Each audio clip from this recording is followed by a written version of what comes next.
परंतु भरी सभा में स्त्री का अपमान करने वाले का वध अवश्य हो सकता है।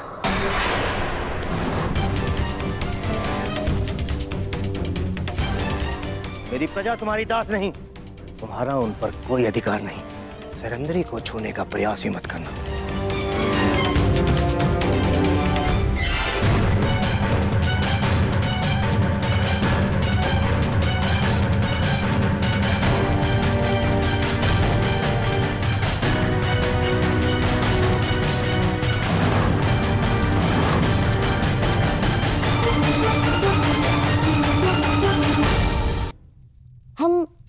आपकी प्रजा का अपमान नहीं कर रहे हैं, हम तो केवल पांडवों को ढूंढने का प्रयास कर रहे हैं। स्मरण है ना आपको, आपके सेनापति ने हमें वचन दिया था कि मत्स्य राज्य पांडवों को ढूंढने में हमारी सहायता करेगा। सहायता सर झुका के मांगी जाती है गंधार नरेश, उंगली उठाकर नहीं। और रही बात वचन की, तो वो मैंने नहीं, कीचक ने दिया था। उसकी मृत्यु के साथ उसका वचन भी टूट गया। आप लोग शीघ्र ही यहां से प्रस्थान करें, वही आपके हित में होगा। आप मुझे देख बजाय दुर्योधन को ललकार रहे हैं। देख बजाय दुर्योधन को। नहीं, मैं हस्तिनापुर के मध्यांध युवराज को चेतावनी दे रहा हूं। आपके आगमन पर हमने आपका बहुत आदर सत्कार किया। विवश मत कीजिएगा कि आपके प्रस्थान पर आपका निरादर करना पड़े। अरे हट! इसे तो मैं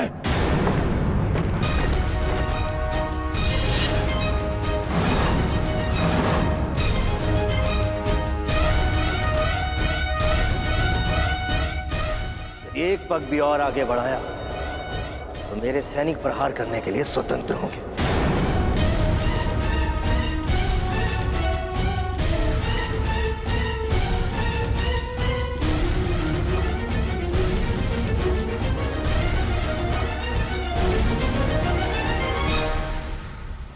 मैं तुम्हें क्षमा नहीं करूंगा विराट राज। मेरा अपमान है, प्रतिशोध अवश्य लूंगा। दुर्योधन, यह अवसर उचित नहीं, चलो यहां से। हाँ?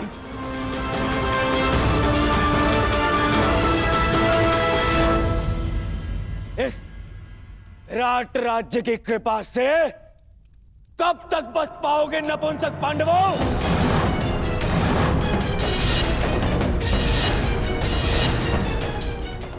तुम्हें फिर से वन भेजकर ही सांस लूंगा।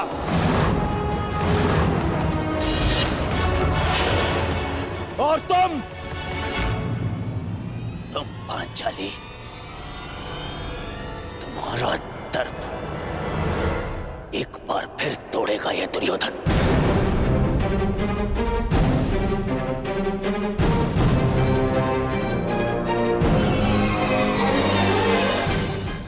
तुम विराट राज, तुमने तो मत्स्य के विनाश को ललकारा है। अब पांडवों के साथ साथ तुम्हारा भी विनाश होगा।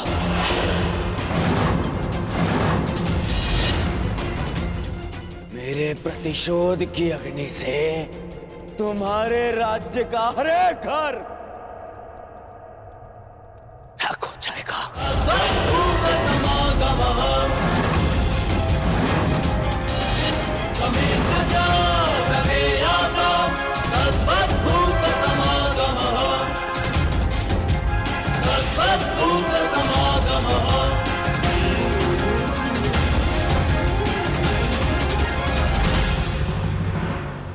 प्रतिशोध की अग्नि से तुम्हारे राज्य का हर एक घर राख हो जाएगा।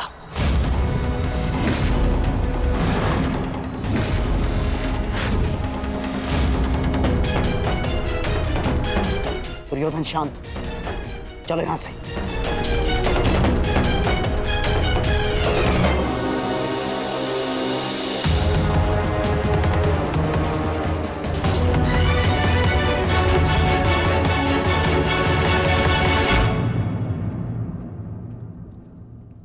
प्रणिपात महाराज। महारानी का स्वास्थ्य अब कैसा है? भाई खोने की पीड़ा है कंक, जाते जाते ही जाएगी। अभी वो अपने कक्ष में विश्राम कर रही है। यदि कोई आवश्यकता पड़े तो स्मरण कर लीजिएगा महाराज। सबसे अधिक आवश्यकता के समय तुम सहायता कर चुके हो कंक।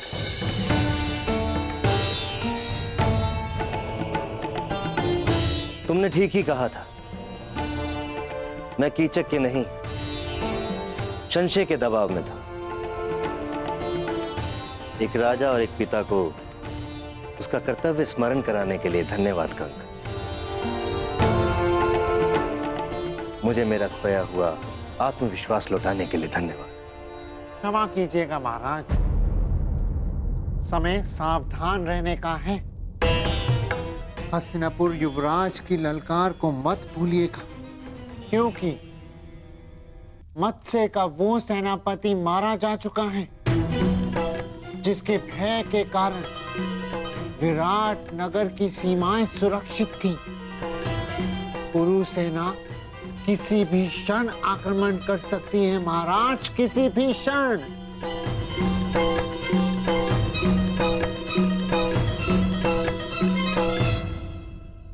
ठीक कहा कंक तुमने, सच में संकट की घड़ी आ गई है।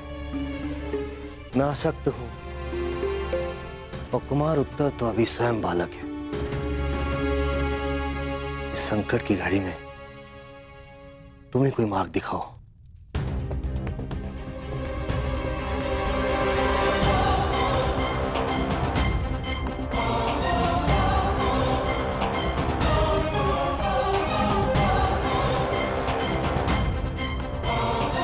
आक्रमण होने की दशा में मार्ग तो केवल युद्ध ही है महाराज। परंतु मैं आपको वचन देता कि जिस मत्स्य भूमि का हमने अन्न खाया है उसे नाश नहीं होने देंगे महाराज। नाश नहीं, सर्वनाश चाहिए मुझे, सर्वनाश।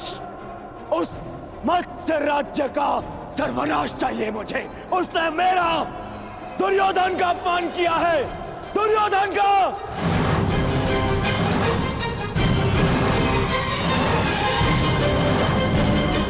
उस अपमान का कारण स्वयं तुम हो दुर्योधन। अतिथि की मर्यादा तुमने भंग की है।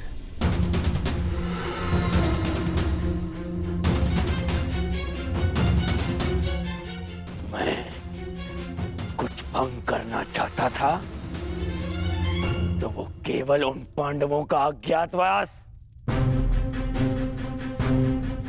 जो उस सभा में नहीं हुआ, वो अब रणभूमि में होगा, विराट पर आक्रमण करके होगा।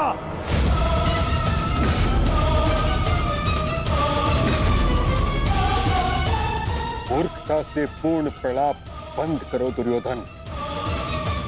केवल इस कारण कि तुम्हें संदेह है कि पांडव वहां थे, हम आक्रमण नहीं कर सकते। नहीं, संदेह नहीं, पूर्ण विश्वास है मुझे। वो सैरंद्री ही पांचाली थी।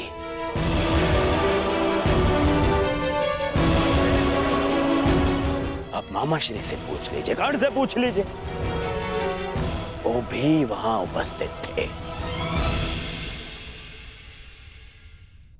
सर्वप्रथम तुम मुझे उत्तर दो, क्या तुमने पांडवों को देखा? क्या तुमने पांचाली को देखा?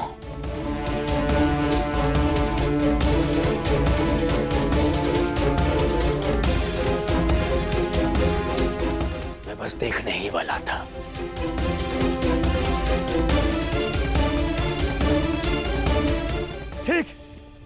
नहीं देख पाया, परंतु उसका अर्थ ये नहीं कि वो वहां नहीं है। तो अभी बताइए पिताश्री, कीचक जैसे शक्तिशाली का वध और कौन कर सकता है? उसका वध ही इस बात का साक्ष्य है कि भीम वहां उपस्थित था।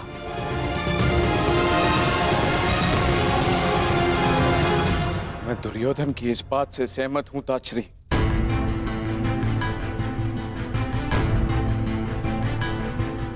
महाराज, कड़ी धूप में हमें आभास होता है कि दूर कहीं जल है, परंतु पास जाने पर ज्ञात होता है कि वह हमारा भ्रम था।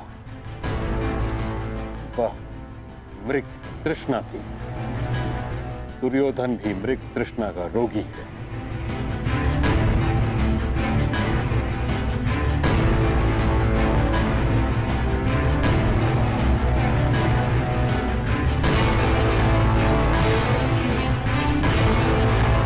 आपको क्या लगता है मैं मूर्ख हूं? शत्रुता के कारण समस्त राज्य को युद्ध की अग्नि में जो झोंक दे वो मूर्ख नहीं है तो और क्या है?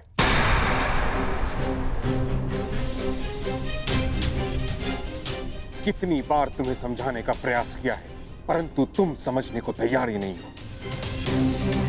पांडवों से बैर के कारण कब तक हस्तिनापुर को कलंकित करते रहोगे तुम? कब तक राज धर्म को दूषित करते रहोगे?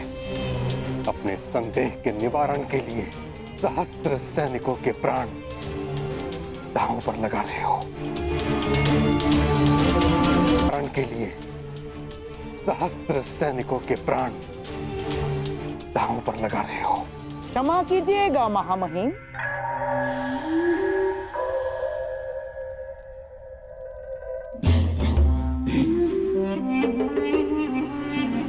परंतु मनुष्य के निर्णय लेने के पीछे केवल दो ही तो कारण होते हैं।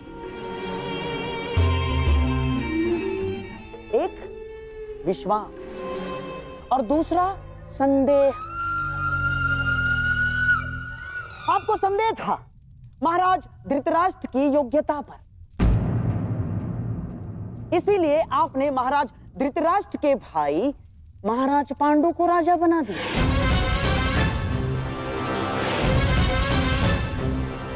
आपको संदेह था कि युद्ध में कर्ण कहीं अर्जुन के प्राण न ले, अर्जुन को परास्त न कर दे, इसीलिए आपने हस्तिनापुर का विभाजन भी स्वीकार कर लिया।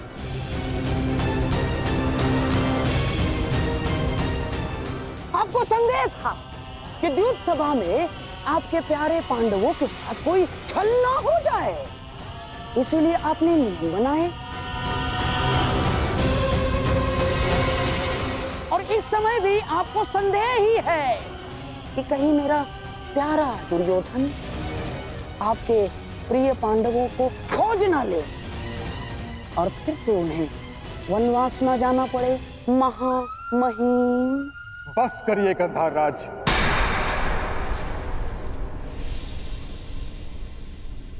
आप ही हैं जो सदैव दुर्योधन का मन कुलुषित करते रहते हैं।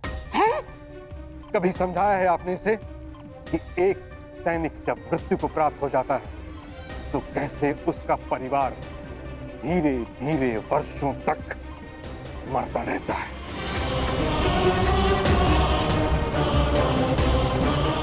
सहस्त्रों सैनिकों के प्राण का कोई मोल है? मुझे मोल नहीं है। मोल है पितामह, है। मुझे कुछ 100 सैनिकों का नहीं,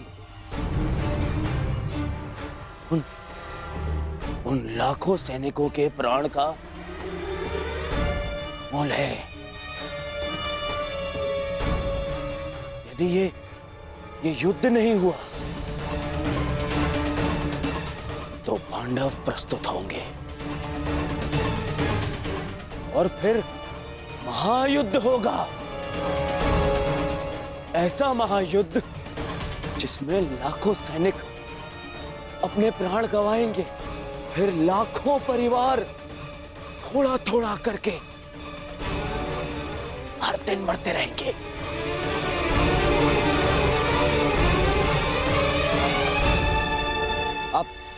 आप ही बताइए पिताश्री, क्या मैं अनुचित कह रहा हूं? लाखों सैनिकों के प्राण बचाने के लिए कुछ 100 सैनिकों का वीर गति प्राप्त करना बलिदान है या मूर्खता?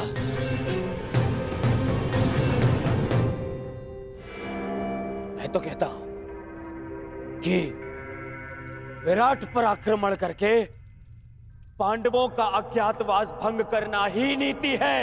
यही नीति है पितामह।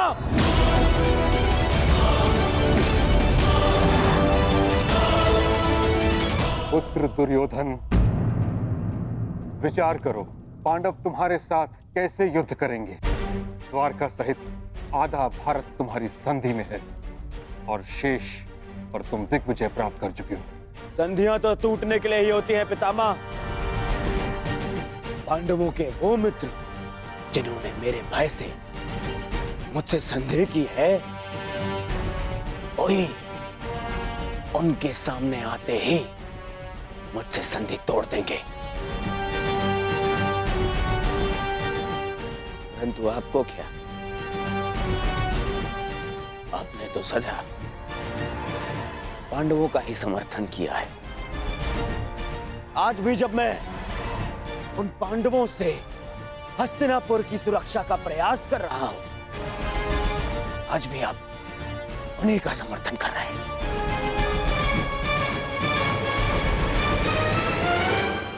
क्या तुम्हें विश्वास है कि पांडव विराट नगर में हैं? उतना ही जितना इस बात पर है कि आप हस्तिनापुर के राजा हैं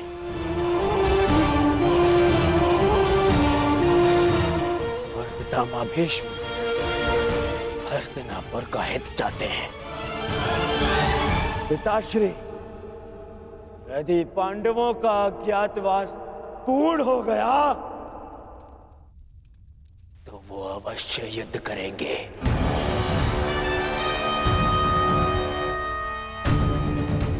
और ये युद्ध महायुद्ध होगा।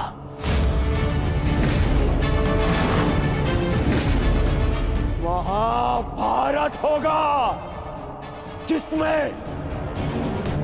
महाविनाश होगा।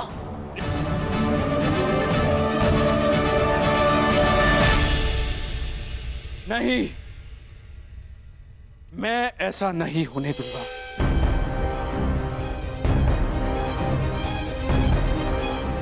यदि विराट पर हमला करने से ये महायुद्ध, ये महाविनाश टल सकता है, तो मुझे पुत्र दुर्योधन का ये प्रस्ताव स्वीकार है।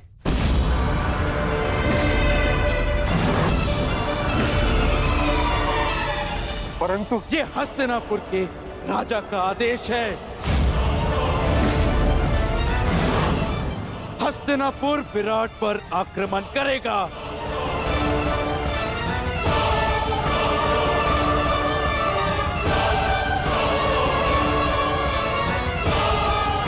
युद्ध की तैयारी हो।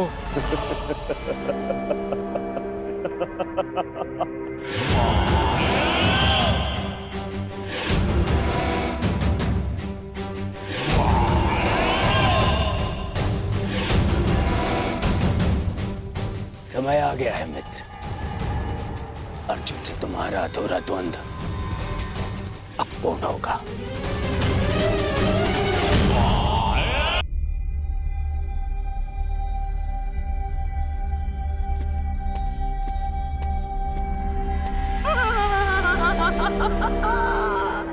अब तुम बच नहीं सकते मेरे प्यारे भांजे पांडवों।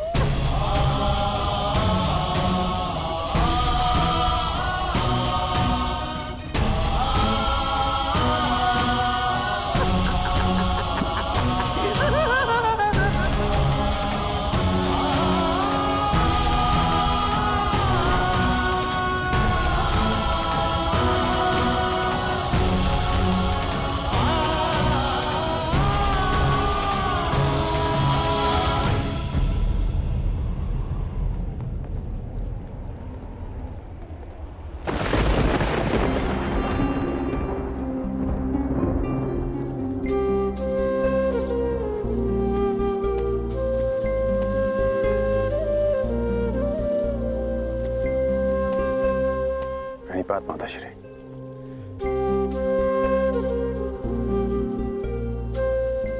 मैं जानता हूं आप आज मुझे विजयी होने का आशीर्वाद नहीं देंगे।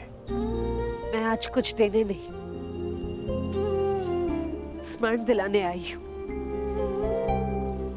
तुम्हें ज्ञात होगा कि मेरे पुत्र और पुत्रवधू के साथ छल हुआ है। जो इंद्रप्रस्थ के सम्राट थे वो पिछले 12 वर्ष से वन में भटक रहे।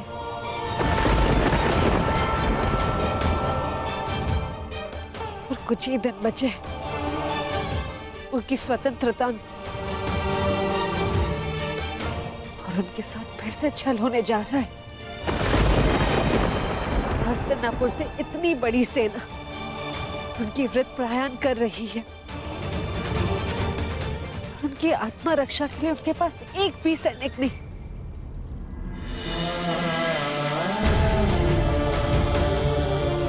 मुझे पूर्ण विश्वास है कि तुम मेरे पुत्रों के साथ एक और अन्याय नहीं होने दोगे। मैं तुम्हें स्मरण दिलाने आई हूँ कि माताश्री,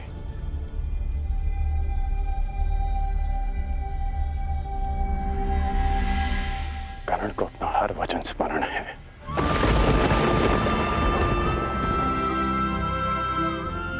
मैंने युवराज दुर्योधन के लिए शस्त्र उठाने का वचन दिया है,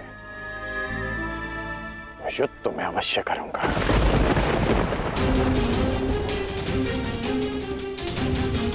परंतु मैंने एक और वचन दिया है कि आपके पुत्र अज्ञातवास पूरा करेंगे, और ये वचन भी मैं अवश्य पूरा करूंगा।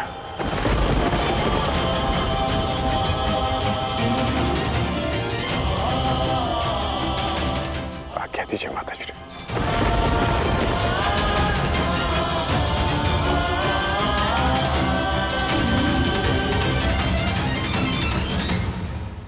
सूर्य उदय हुआ है। मत्स्य का राजा मैं पहले भी था, परंतु स्वतंत्रता का आभास नहीं होता था मुझे। आज वर्षों के पश्चात यहाँ की वायु में स्वतंत्रता अनुभव कर रहा हूं मैं। अनुभव हो रहा है कि मेरे पास भी शक्ति है। अब मुझे हस्तिनापुर से युद्ध होने का कोई भय नहीं। जिसके पास तुम्हारे जैसा हितैषी हो उसे कैसा भय कंक। तुम्हारे प्रोत्साहन से आज फिर से मैं स्वयं को एक शक्तिशाली राजा अनुभव कर रहा हूं। महाराज, मनुष्य को शक्ति आत्मविश्वास से मिलती है। यदि आत्मविश्वास है तो मनुष्य स्वयं की और अपनों की रक्षा कर सकता है।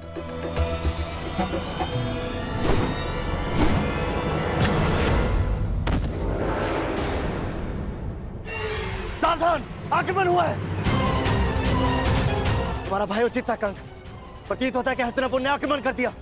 हस्तिनापुर ने बिना चेतावनी के आक्रमण कैसे कर दिया? महाराज, विगत नरेश सुशर्मा ने आक्रमण किया है। सुशर्मा, इतना साहस? तुम्हें पराजित होना होगा। चलो सेना और प्रजा को सावधान कर दो। सब युद्ध के लिए तत्पर हैं।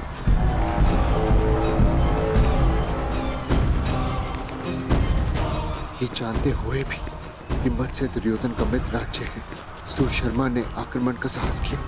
ये तब तक संभव नहीं जब तक उसे किसी बड़ी शक्ति का समर्थन प्राप्त ना हो। इसका अर्थ ये सब दुर्योधन ने करवाया।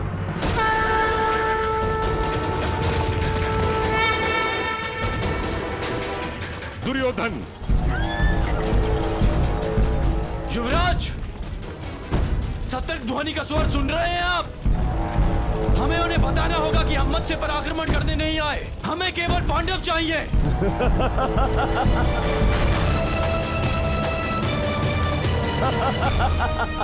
मित्र,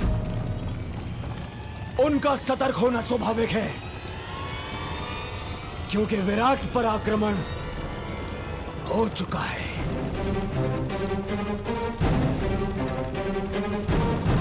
सुशर्मा की सेना दक्षिण छोर से विराट पर पहले ही आक्रमण कर चुकी है।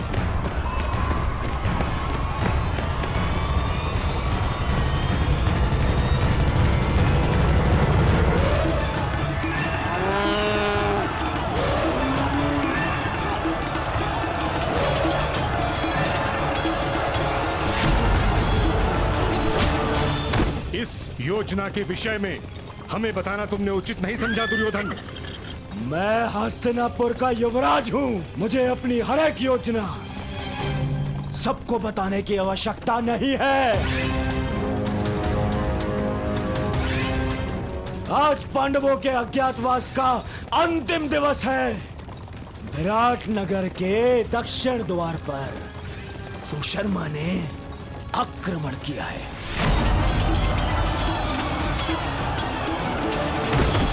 उनका सारा ध्यान विराट के दक्षिण द्वार पर होगा और हम उत्तर दिशा से आक्रमण करके पांडवों को वहीं घेर लेंगे।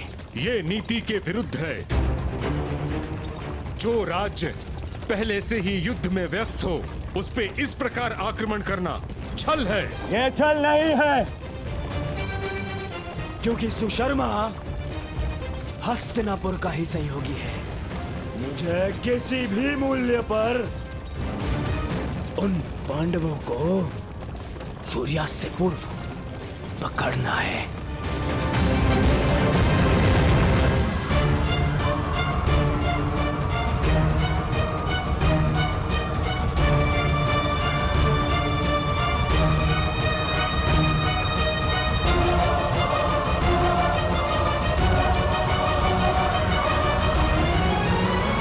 दक्षिण द्वार पर आक्रमण की सूचना सुनते ही वो पांडव उत्तर दिशा से निकलने का प्रयास करेंगे। उत्तर द्वार उस दिशा में चले। परंतु उन्हें इस बात का भान तक नहीं होगा कि उनका अज्ञातवास भंग करने के लिए हम वहां पहले से ही उपस्थित होंगे। पहले से ही।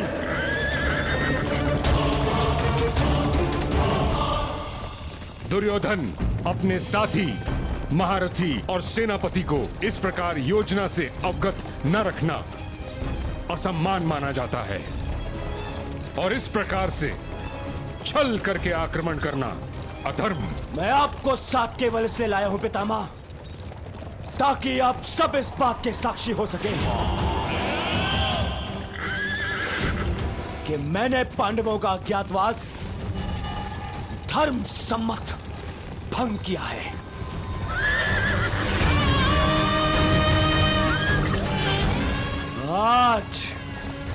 आज वो पांडव यहां से यहीं से वन में जाएंगे अगले 12 वर्ष के वनवास के लिए। चलो साथी, गति बढ़ाओ, आगे बढ़ो। मामा श्री, आपको अपनी योजना पर विश्वास है ना? मुझे पूर्ण विश्वास है दुर्योधन। पांडव विराट नगर से बाहर निकलने के लिए उत्तरी द्वार का ही प्रयोग करेंगे। देख लेना तुम।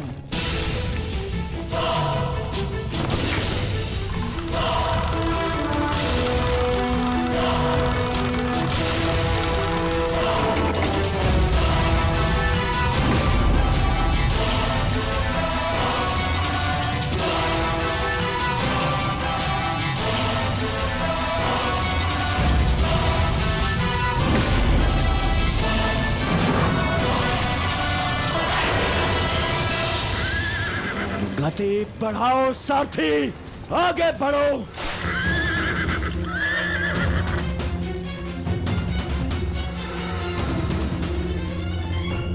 बस सूर्यास्त की देर है,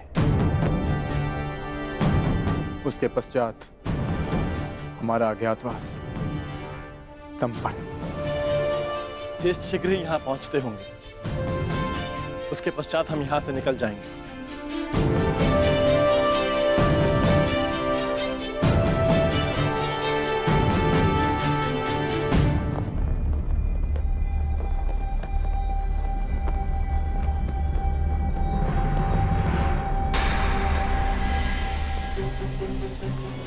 मत्स्य ध्वज को हटाया जा रहा है?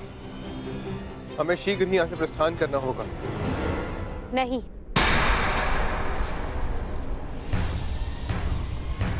हम नहीं जाएंगे, क्योंकि जब हमें 1 वर्ष का अज्ञातवास बिताने के लिए स्थान की आवश्यकता थी, हमने यहाँ पर शरण ली, यहाँ का अन्न खाया है हमने, और आज जब विराट नगर को हमारी सहायता की आवश्यकता है, तो क्या यहाँ से जाना उचित होगा? ये क्या कह रही हो पांचाली? वही जो सत्य है और वही जो मैं तुम सबसे कहना चाहता हूं। यदि विराट नगर में हमें छिपने का स्थान नहीं मिलता तो अब तक हम सब पकड़े जाते और फिर से वनवास काट रहे होते। ये समय विराट राज का ऋण चुकाने का। परंतु ज्येष्ठ, उन्होंने हमें पहचान कर सहायता नहीं की थी, उन्होंने हमें काम पर रखा। तो इस नाते वो हमारे स्वामी हुए और बिना उन्हें सूचित किए हमारा यहाँ से जाना भी अधर्म है। धर्म? इसी धर्म के कारण हमें द्यूत में हार मिली, इसी धर्म के कारण आपने फिर से द्यूत खेला। परंतु अब नहीं ज्येष्ठ, केवल एक बार हमारी बात मान लीजिए। पांचाली के खुले काले केशों को देखिए, उस प्रतिज्ञा का स्मरण कीजिए जो हम सबने मिलकर ली थी। अज्ञातवास पूर्ण होने के पश्चात हम विराट नगर को फिर से मुक्त करा लेंगे ज्येष्ठ। परंतु उस कलंक से स्वयं को कैसे मुक्त करेंगे आर्य? कि अपने सहायक को संकट की घड़ी में अकेला छोड़ाए हम? यदि जाना है तो जाकर एक बार विराट राज से कह देते। उनको बताना पड़ेगा कि हम पांडव, वीर पांडुपुत्र कायरों की भांति जा रहे हैं।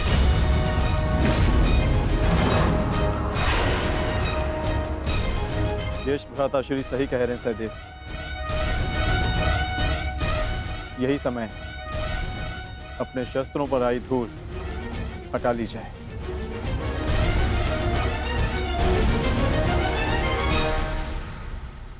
छोड़ो, छोड़ो मुझे, छोड़ो, छोड़ो, छोड़ो मुझे। मैं यहाँ से नहीं जाऊंगी। अपने पिता, अपने नगर को छोड़ के मैं नहीं जाऊंगी। परंतु महाराज को बंधक बना लिया गया है और मेरा कर्तव्य है आपको सुरक्षित स्थान पर पहुंचाना राजकुमारी जी।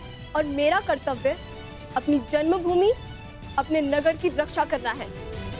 हाँ, मैं भी अपने स्वामी को छोड़कर कहीं नहीं जाऊंगी, चाहे सुशर्मा की सेना हमें बंदी क्यों ना बना ले। परंतु हम महारानी हैं, हमारे आदेश की अवहेलना नहीं होगी। देखा सहदेव,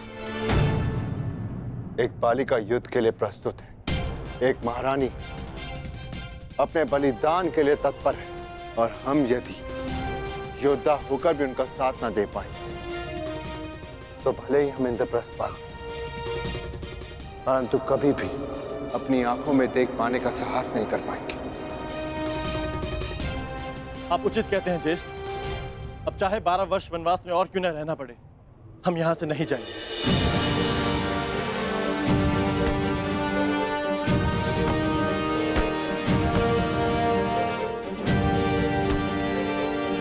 भयभीत होने की कोई आवश्यकता नहीं है माताश्री, मैं आपकी रक्षा करूंगा। मेरे होते हुए राज्य पर कोई कुरुदृष्टि नहीं रख सकता। कहाँ प्रयाण की तैयारी कर रहे हैं युवराज? युद्ध के लिए। ज्ञात है ना, मेरे पिताश्री को शत्रुओं ने बंदी बना लिया है। मैं एक योद्धा हूं, मैं युद्ध करूंगा उनसे, विराट नगर का मान बचाऊंगा। क्षमा चाहती हूँ युवराज, आप अभी बालक हैं, युद्ध कैसे लड़ेंगे? क्यों?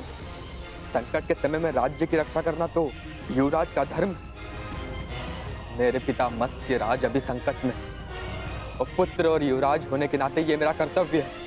निसंदेह युवराज, ये आपका धर्म है, परंतु आपका सुरक्षित रहना भी अत्यंत आवश्यक है।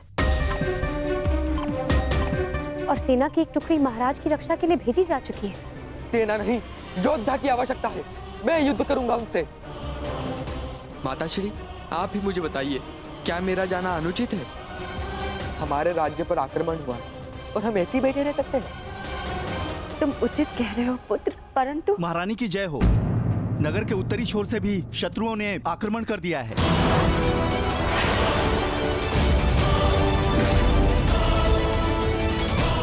सुशर्मा ने तो दक्षिण दिशा से आक्रमण किया था,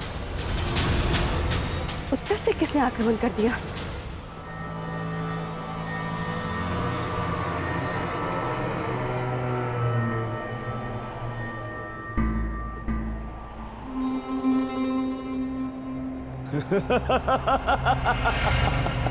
अब कहां छुपेंगे पांडव पुत्र? आज होगा पांडवों का अज्ञातवास भंग।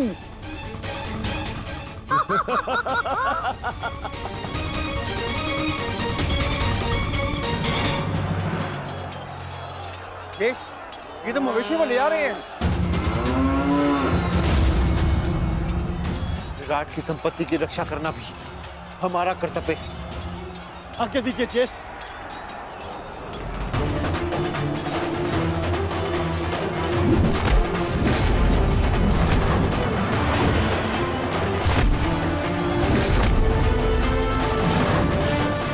मुझे विश्वास है नकुल और सहदेव इस ओर संभाल लेंगे। हमें शीघ्र ही विराट राज को खोजकर उन्हें मुक्त कराना होगा। भीम, वो रे विराट राज, शीघ्रता करो। बड़ा विराट राजा बनता था, कीचक ही तुम्हारी शक्ति थी। उसके बिना तू एक बूढ़ा हारा पुरुष है विराट राज।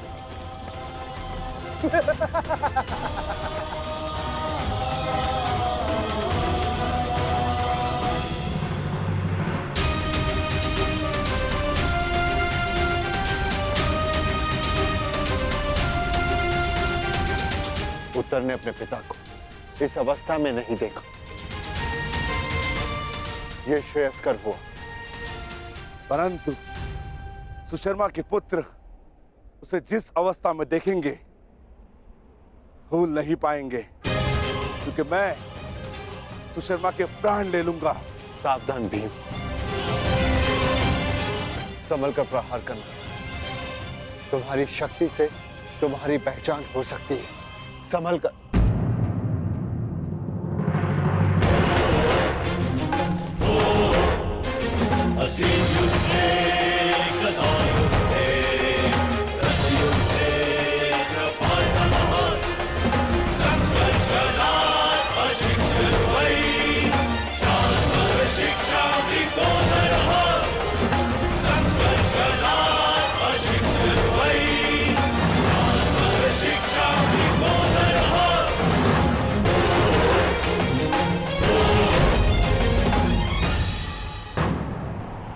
सावधान सुशर्मा, मैं तुम्हें चेतावनी देता हूं कि महाराज को मुक्त कर दो, अन्यथा। कौन हो तुम? वल्लभ, महाराज का प्रमुख रसोइया। हमारे अभी इतने बुरे दिन नहीं आए कि हम एक रसोइये से युद्ध करें। वैसे अब तुम हमारे लिए भोजन बनाने का अभ्यास कर लो, क्योंकि अब हम यहाँ के नए राजा हैं। सैनिकों, बंदी बना लो इसे।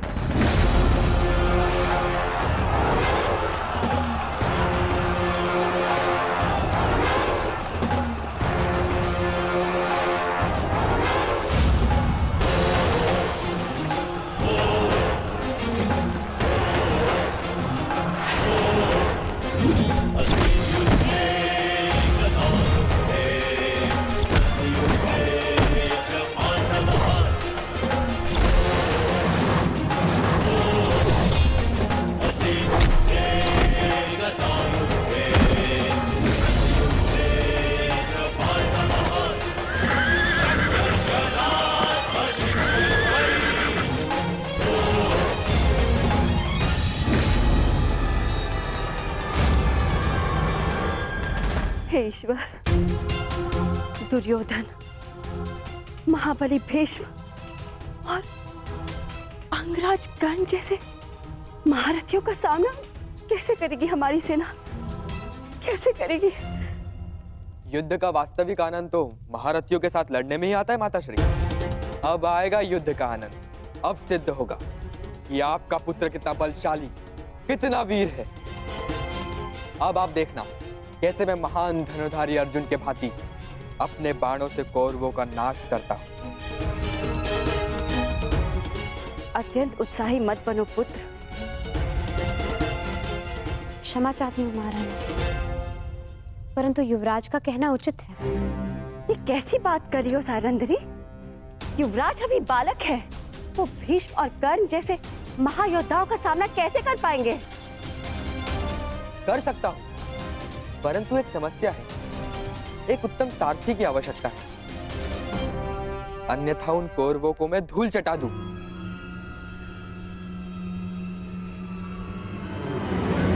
प्रतीक्षा किस बात की युवराज? आगे बढ़िए। क्या? मैं बताती हूँ महारानी। बृहनला कुमार की सारथी बनकर जाएगी। क्या? बृहनला एक किन्नर मेरी सारथी बनेगी? अरे ये नृत्यशाला नहीं, युद्ध भूमि है, युद्ध भूमि। वीणा की तार और अश्वों की रास में बहुत अंतर होता है। वहां मृत्यु तांडव करती है। सैरंद्री, तुम इतना मूर्खतापूर्ण सुझाव कैसे दे सकती हो?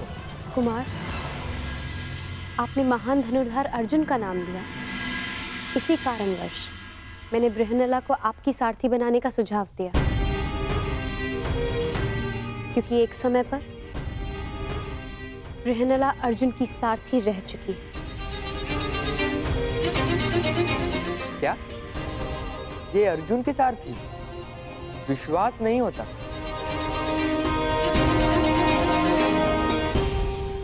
ठीक है, अब कोई और मार्ग भी नहीं। मैं तुम्हें अपने साथ आने की आज्ञा देता हूं। यदि तुम महान अर्जुन की सारथी थी, तो मैं भी तुम्हें अपनी सारथी बना सकता हूं।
क्षमा कर दो, मैं अपनी पराजय स्वीकार करता हूँ।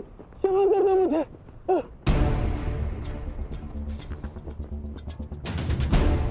इतने भी बुरे दिन नहीं आए कि प्राणों की भीख मांग रहे एक याचक को निराश करूं। तुम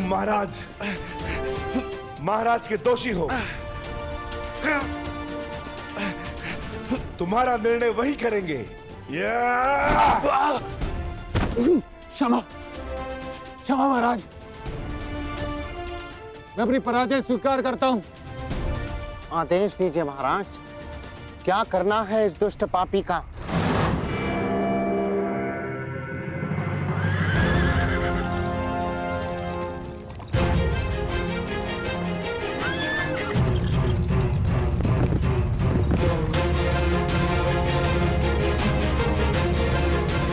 बृहनला, युद्ध में सारथी का महत्व महारथी से कम नहीं होता।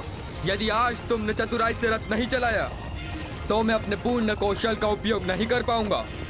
मुझे आज महामही भीष्म, महाबली कर्ण और महान द्रोण जैसे महारथियों को परास्त करना है। और ज्ञात रहे, जिस गति से मेरे बाण चले, उसी गति से ये रथ चलना चाहिए। जो आदेश युवराज, मैं प्रयास करूंगी कि आपको नाराज ना करूं।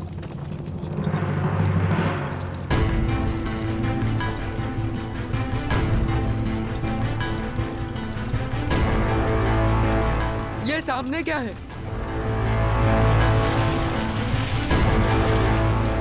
रथ की गति बढ़ाओ बृहनलला, मुझे स्पष्ट नहीं दिख रहा है।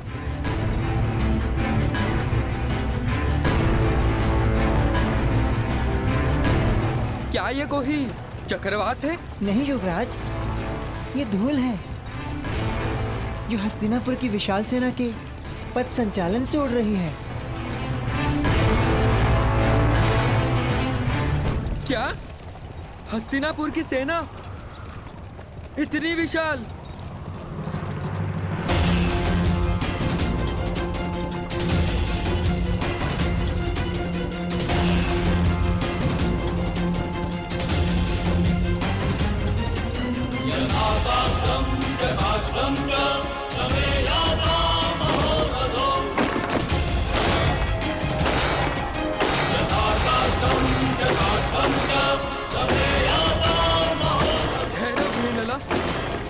मैंने कहा रथ रोको बृहनलला।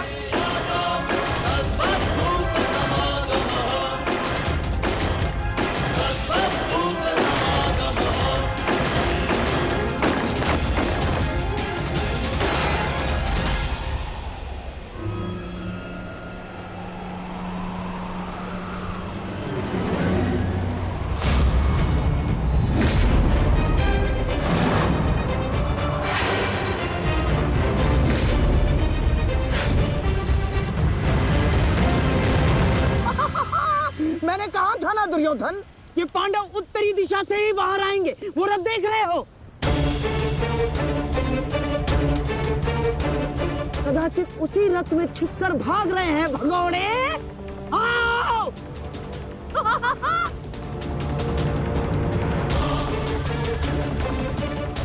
जो भी हो, ये पांडव सदा अचंभित कर ही देते हैं। हस्तिनापुर की इतनी बड़ी सेना के समक्ष केवल एक पांडव पुत्र। दुर्भाग्य, दुर्भाग्य, दुर्भाग्य। केवल अब 4 पांडव वन में जाएंगे, क्योंकि एक का आज ही अंत हो जाएगा। यही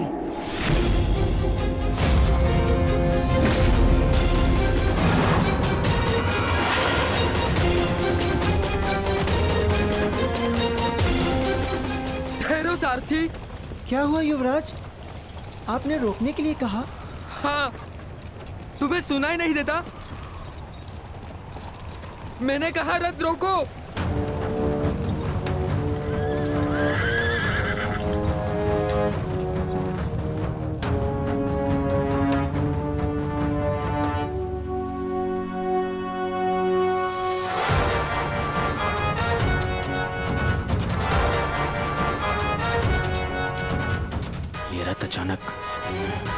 अचानक रुक क्यों गया?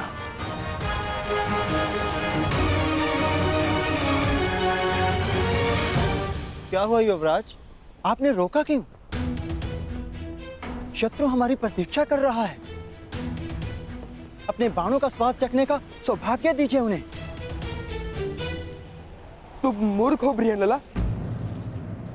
अरे माना मैं वीर हूं, परंतु इतनी विशाल सेना से युद्ध करना तो आत्महत्या है। देखो, दाएं से बाएं तक जहां दृष्टि जाती है हस्तिनापुर की सेना फैली हुई है। देखो, वो दूर श्रुतिश तक घेर लिया है उन्होंने। बृहनलला, मुझे लगता है कि हमें सेना के साथ आना चाहिए। कौन सी सेना युवराज? इस मत्स्य में यदि कोई महारथी शेष है तो वो केवल आप हैं। परंतु इतने महारथियों और इतनी विशाल सेना के समक्ष तो मैं पल भर भी नहीं ठहर पाऊंगा। नहीं, तुम रथ को पुनः महल ले चलो। नहीं युवराज, ऐसा सोचना भी अधर्म है। आप विराट नगर के युवराज हैं। भूल गए महारानी और कुमारी उत्तरा को क्या वचन दिया था आपने? इस समय प्रजा की एकमात्र आशा आप है, परंतु यदि आप कायरों की भांति भाग निकले तो विराट नगर पर, आपके कुल के मस्तक पर भयंकर कलंक लग जाएगा। वो देखिए, शत्रु हमारे समक्ष खड़ा ललकार रहा है हमें। क्षत्रिय धर्म निभाने का समय आ गया है युवराज। धनुष उठाइए युवराज, धनुष उठाइए।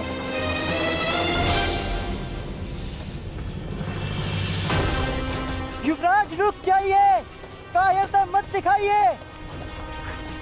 शत्रु को पीठ दिखाकर भागना एक सबसे बड़ी मूर्खता है, एक योद्धा के लिए सबसे बड़ा पाप है। पाप सह लूंगा, परंतु इस सेना के वाहन नहीं सह पाऊंगा। मुझे नहीं कहलवाना योद्धा, मुझे अपने प्राण अधिक प्रिय है। मैं तुम्हें भागने नहीं दूंगा कुमार, भागने नहीं दूंगा।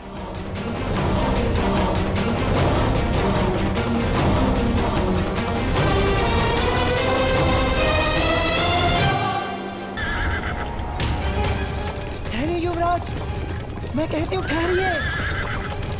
कायर मत बनिए युवराज, रुक जाइए।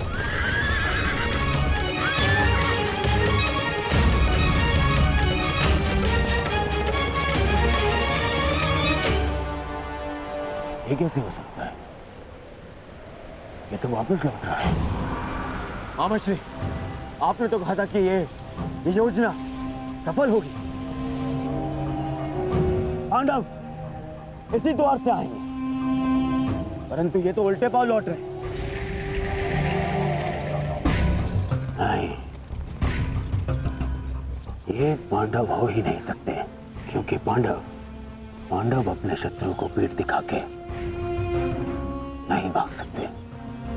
हो सकता है दुर्योधन की ये पांडव ना हो, परंतु पांडवों के पास हमारे समक्ष प्रस्तुत होने के अतिरिक्त और कोई मार्ग है ही नहीं।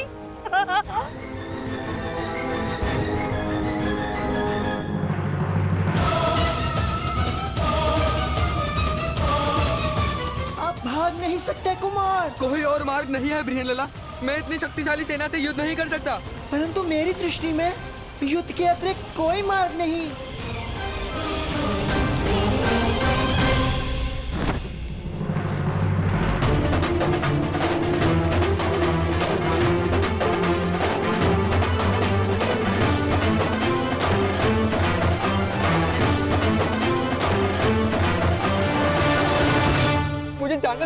मुझे जाने दो बृहनलला, मेरी तुमसे प्रार्थना है, मुझे नहीं मरना, मुझे अपने प्राण नहीं देने।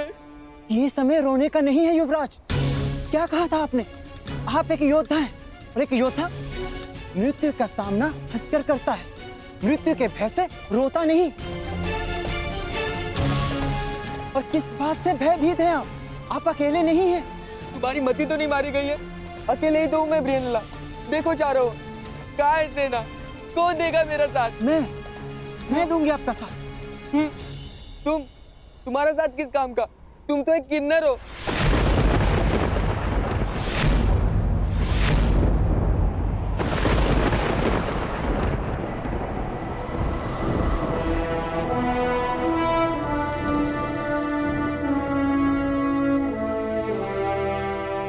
नहीं उत्तर, मैं कौन्तेय अर्जुन, पशुपतधारी, ब्रह्मास्त्रधारी अर्जुन,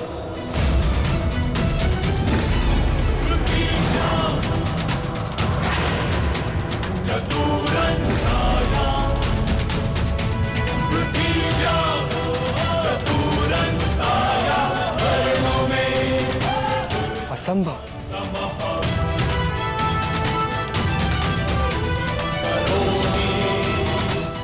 सत्य कल्पना से अधिक आश्चर्यजनक होता है कुमार। मैं सत्य में अर्जुन और मेरे ज्येष्ठ भ्राता श्री युधिष्ठिर इस समय कंक वेश में तुम्हारे पिता श्री की सहायता कर रहे हैं। और जो तुम्हारा प्रधान रसोईया है वो कोई और नहीं, महाबली शक्तिशाली भीम है। और जो ग्रंथिक तुम्हारी अश्वशाला संभालता है वो मेरा अनुज नकुल। और जो तुम्हारी गौशाला संभालता है कोई तांतीपाल नहीं, मेरा अनुज सहदेव। और तुम्हारी माता की दासी सैरेंद्री, स्वयं, याज्ञसेन, पांचाली। हम पांचों भाई यहाँ अज्ञातवास में, परंतु इस अज्ञातवास में तुम्हें तुम्हारे साहस का ज्ञान कराना कदाचित हमारा प्रारंभ है। महाबली, महाधनुधारी अर्जुन, मुझे क्षमा कर दीजिए महान धनुधारी अर्जुन। मैंने आपका निरादर किया, मुझसे भूल हुई।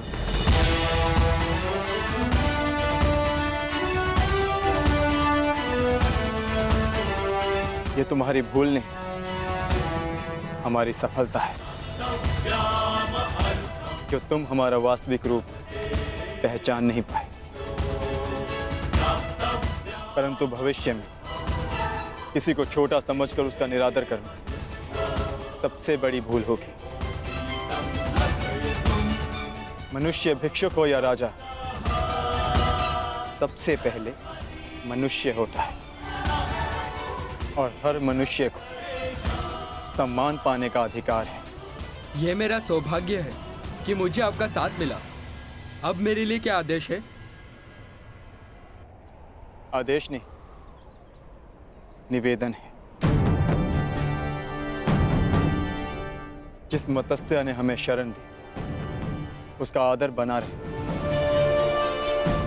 इसलिए हमें पुनः रणभूमि लौटना है। आपको अपने साथ पाकर मुझ में साहस जाग गया है। चलिए विराट के शत्रुओं का नाश कर देते हैं।